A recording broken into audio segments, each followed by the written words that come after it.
대통령에 대한 증인 신문이 저는 그렇게 보고 있습니다. 공수처가 어제 그 대통령 기록관 압수수색했어요. 네. 그 VIP 경로석의 실체를 밝히겠다는 건데 너무 많이 늦은 거 아닙니까?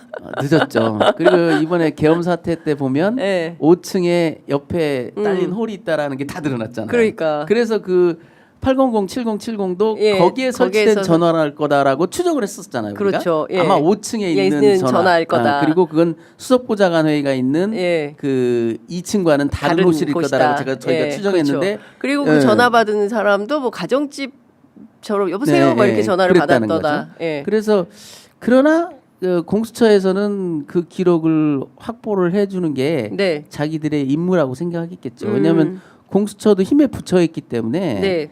할 수 있는 자료 수집은 최대한 해보자. 음흠.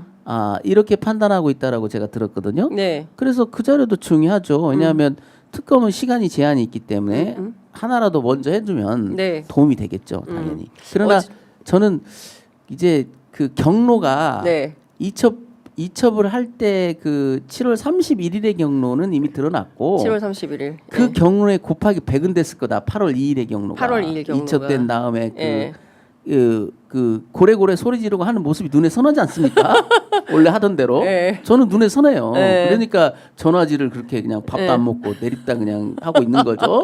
차관까지한테도 예. 전화를 하고 심지어 차관까지 네, 전화하고 차관까지. 장관한테 했는 3번이나 했는데 네. 이게 분이 안 분이 풀려. 안 풀린 거죠. 그래서 차관까지 또 네, 전화해서 네. 이거 말이야. 어? 아마 장관한테는 예. 빨리 기록 뺏어오라는 지시가 주였던 것 같고요. 예, 차관한테는. 도대체 너는 뭐 했냐? 어쩌다가 이렇게 뭐 황당한 일이 벌어졌냐? 예. 그리고 조금 이제 정신을 가다듬은 다음에 박정훈 대령에 대한 분노가 이제 예. 스멀스멀 스멀스멀 올라와서 이제 차관한테 어떻게 할 집단항명 거야? 수계로. 이 XX 확실히 조져 이런 얘기를 한 것이 아니냐. 라는 의심을 예. 하는 겁니다. 그리고 특검을 통해서 그 밝혀봐야 분노는 예. 마지막에 가서는 어디까지 이어지냐면요. 예. 노상원의 수첩에도 옮겨가요. 그러니까요. 해병대 수사단장이 맞아요. 있습니다. 예. 수거 대상자로 박정훈 대령이 수거 대상이 됐어요. 그게 이제 문정부 때 청와대 파견 나갔던 군 장성들과 장성들. 함께 예. 나란히 거기에 있더라고요. 박정훈 대령이, 박정훈 대령이 수거 대상이었다. 노상원에. 수거 대상이. 그러니 이 분노가 오죽했으면 예. 도대체 노상원에 또 어떻게 얘기했길래 거기다가 노상원 수첩까지 수첩에 기록이. 적어줬고 예. 나중에는 이제 여인영 그 방첩 사령관이 예. 그 박정훈 대령 구속영장 기각한 판사 포함 4명의 그러니까, 예. 뒷조사를 지시했겠습니까? 예. 그래서 아마 내란 특검과 최상봉 특검이 어떤 부분에서는 겹치지 만나겠네. 않을까. 예, 만날 수 박정훈 있겠어요. 대령에 대한 린치 예. 그리고 박정훈을 보호하려고 했던 예. 자기들 생각에 예. 이 일부 빨갱이 법무관들 조직 이것들 가만두면 안 돼.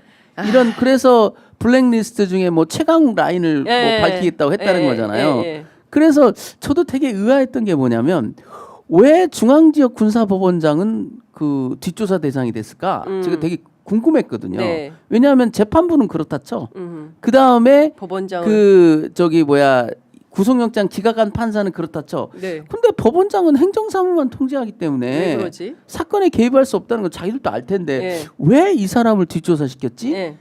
그게 최강욱 라인으로 분류된 것 같아요. 이 법원장이 최강욱 라인이다. 그 법원장이 사실 최강욱 라인도 아닌데 그 기수 자체가 예. 그 법원장이 13기에 붙었는데 네. 그 실제 임관은 14기와 같이 했거든요. 그 14기들 상당 부분이 최강욱 전 의원과 친해요? 아니 그때 일이 좀 겹쳐 있었어요. 아. 그 저기 법무관 파면 사태 그다음에 네. 군사법 개혁 그 군사법 개혁의 주동을 14기가 했거든요.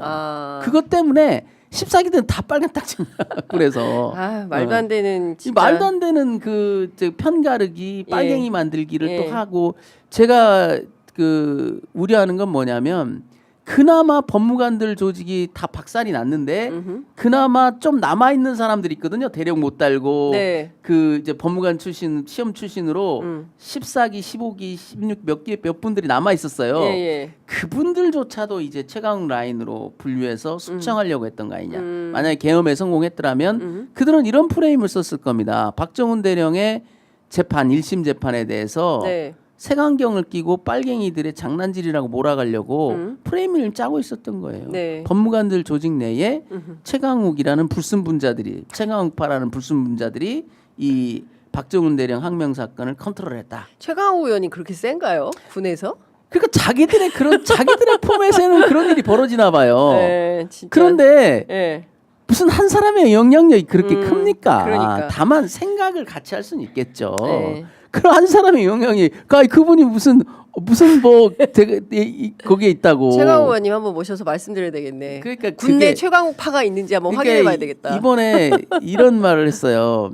국힘에서 네. 아니 특검을 왜 하냐? 너희들이 지휘하면 되는데 네. 자기들은 그렇게 지휘했겠죠. 그러니까. 근데 그 지휘를 하는 게 옳지 않잖아요. 그렇습니다. 그런 것처럼 그 어떤 한 사람에 의해서 많은 법무관들이 그 사람에 끌려간다. 네. 넌센스죠. 다 같은 법조인인데 무슨 그 사람의 영향력이 네. 그렇게 클 수가 있습니까? 어제 국무회의에서 최혜병 특검 의결됐지 않았습니까? 네. 그리고 이제 의결이 아니라 공포가 네. 된 거죠. 그리고 이제 국회에서 이제 통과됐을 때 마지막으로 그 해병대 예비역 연대 회원들 딱 격려하고 그랬을 텐데 혹시 박정훈 대령하고 통화하셨습니까? 그 이후에 통화를 안 했습니다. 아, 그게 통화 못 하셨어요? 그냥 카톡만 주고 받았는데 예. 저희는 이제 뭐 정권이 바뀌면서 예상했던 문제이기 때문에 네. 그리고 또 사필 규정이고 그동안 다른 특검은 제가 잘 모르지만요. 최혜병 사건 특검은 이 윤석열 대통령의 치부와 관련돼서 그걸 덮은 거 아니겠습니까? 그렇습니다. 국민 대다수가 지지했고 보수 세력조차도 상당수 국민들이 최혜병 특검은 해야 된다라고 된다. 했는데 정권의 안위를 위해서 막았던 거거든요. 맞습니다. 심지어 제가 특검 통과되기 전에 국방부에 구속영장 관련 사건을 특임군검사한테 맡겨라라는 의견서를 낸 적이 있어요. 네네. 또 개무시죠 뭐. 그러나 그 개무시가 지금 와서 보면 얼마나 웃기는 일입니까? 결국 특검을 얻어맞잖아요. 그러니까 이게 너무 그 특검에서 요 부분은 반드시 확인을 해봐야 된다. 저는 포인트. 네, 이제 이 최혜병 사건의 특검에서 예. 이제 국민들의 최대 관심사 중에 하나는 이 최혜병의 사망에 누가 잘못을 했느냐라는 부분도 있겠죠. 네. 그 부분도 반드시 밝혀야 되지만 저는 특히 관심 받는 것은 누가 박정훈 대령을 구속하라고 하고 누가 박정훈 대령을 기소하라고 몰아붙였느냐. 네. 그때 이제 국방부 정책실에서 만든 괴문서 예. 이게 그냥 자연 발생적으로 나왔지 않았을 거 아닙니까? 그렇죠. 예. 그것조차도 저는 윤과 그 하수인들의 못된 짓거릴 거다라고 보거든요. 네네. 그것도 밝혀지기를 희망하고 있습니다. 임성근 사단장은 왜 그렇게 봐주려고 했었나? 김건희, 이종호 최근에 이제 제가 한 그 언론인으로부터 제보를 받기를 예. 언론인이 또 제보합니까? 변호사님한테? 알려주신 거죠. 뭐냐면 이게 그 수중수색 지시 네. 이 부분이 사실 그 뿌리가 윤 대통령에 있다라는 분석이 있더라고요. 수중수색 지시를 윤석열이 지시했다. 그러니까 수중수색을 지시한 게 아니고 적극적으로 수색하라. 라는 푸시가 이미 윤으로부터 내려갔다. 7월 17일 날 있었다라는 그런 분석이 있어요. 중대본 회의에 가가지고 그 군병력을 대거 투입해서 샅샅이 수색하라. 이런 지시가 내려가서 그대로 따른 거 아니냐. 해병대 사령관과 일사단장이 만약에 그 어떤 로비가 없다 하더라도 대통령이 그렇게 지시하면 지시가 자기로부터 나왔다면 자기 지시를 그래도 그 최선을 다해서 수행한 듯한 일사단장을 처벌하는 것이 자기를 처벌하는 것 같은 느낌이 들었겠죠. 그래서 이런 일로 그런 분석도 있습니다. 그래서 그 부분도 이제 특검이 밝혀야 될 중요한 포인트다. 지금 나온 녹음 파일에 보면 이종호 씨의 얘기는 그냥 거짓말했다라기에는 너무 리얼하지 않습니까? 내가 VIP한테 얘기할게 한다고 했어. 사표 낸다길래 내가 막았어. 내가 VIP한테 해줄게라고 말했는데 실제 VIP가 나섰단 말이죠. 그렇습니다. 이게 그냥 한 사람의 그 허풍이다. 이렇게 믿기에는 좀 어렵습니다. 어렵죠. 시간이 너무 많이 지나가지고 요거 하나만 끝으로 여쭤보고 마무리하겠습니다. 박대령 보직해임 무효 확인 소송 1심 선고가 7월 16일에 나오는데요. 어떻게 전망하세요?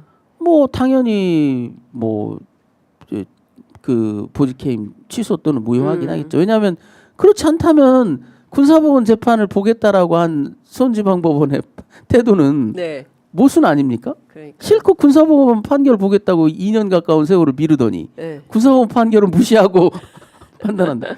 넌센스죠. 그러나 민간 법조에 대한 기대, 우리가 그 인권 보루로서 인권 보호의 보루로서 사법부를 바라보는 그 기대는 이미 산산조각 난 지 오래다. 네. 이제 와서 그렇게 해주면 뭐 할 거냐.